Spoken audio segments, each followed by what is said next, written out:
I get it, you're staring at a wall of 85-inch TVs online, wondering if splurging on a massive QLED with mini-LED backlighting is really worth it for your living room, or if you'll end up with a picture that looks great on paper but falls flat when you actually sit down to binge your favorite shows. You don't want to waste a fortune on something that only looks impressive in the spec sheet, and you're hoping someone's already done the heavy lifting of testing it in real life. Link is in the description if you want to check the product details on Amazon. So let's talk about the TCL 85-inch QM7K QLED 4K Smart TV paired with the S45HS Class 2.0 channel soundbar. This is the 2025 model, and it's marketed as a big screen theater solution for the living room, promising deeper blacks, higher brightness, and an immersive sound experience thanks to Dolby Atmos and DTS Virtual. The first thing I asked myself was, does a TV this size actually improve everyday viewing? And does the bundled soundbar truly make a difference, or are we just paying a premium for a big box and a movie theater label? When you actually unbox the QM7K, the first impression is its sheer size.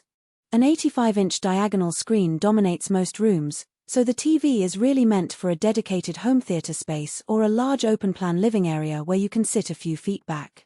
If you live in a studio apartment or a modest bedroom, the sheer footprint can feel overwhelming and you'll probably need to mount it on a sturdy wall bracket that can handle the weight. The TV's stand is robust, but I'd still recommend wall mounting if you can, both for safety and to free up floor space. From a picture standpoint, the QD Mini LED technology is where the TV starts to justify its price tag.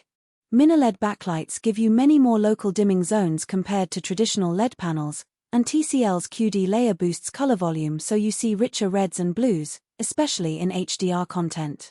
In practice, that means when you watch a dark, cinematic film like Blade Runner 2049, the shadows stay truly black without the glow you often see on cheaper LEDs, while the bright highlights, think fireworks or a sunrise over a cityscape, pop without blooming into the darker areas.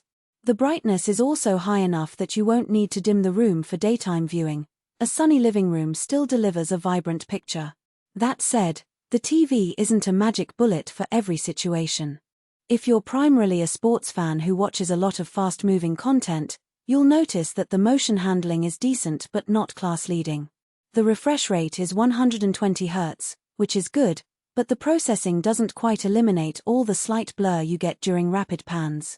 It's still acceptable for most viewers, but hardcore gamers or ultra-smooth sports enthusiasts might feel a little underwhelmed compared to premium OLED or higher-end QLEDs that have more advanced motion interpolation.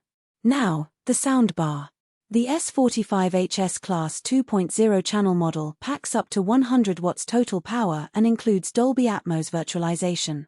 In a typical living room, it does a solid job of filling the space with a sense of height and directionality. Explosions in an action movie feel like they're coming from above, and a dialogue feels anchored. For an 85-inch screen, the bar's size is proportionate. It sits comfortably below the TV without looking like an afterthought. However, it's still a 2.0 channel system, meaning there's no dedicated subwoofer. The bass is decent for movies, but if you're a bass-hungry music lover or want that deep rumble you'd get from a full 5.1 or 7.1 setup, you'll probably need to add a separate sub. Practical strengths become clearer when you think about everyday use. The TV runs on Google TV, which means you get a familiar Android-based interface, voice search, and a massive app library without needing a separate streaming box. I found the navigation smooth, the remote is simple, and the built-in Chromecast lets you toss a show from your phone to the TV in seconds.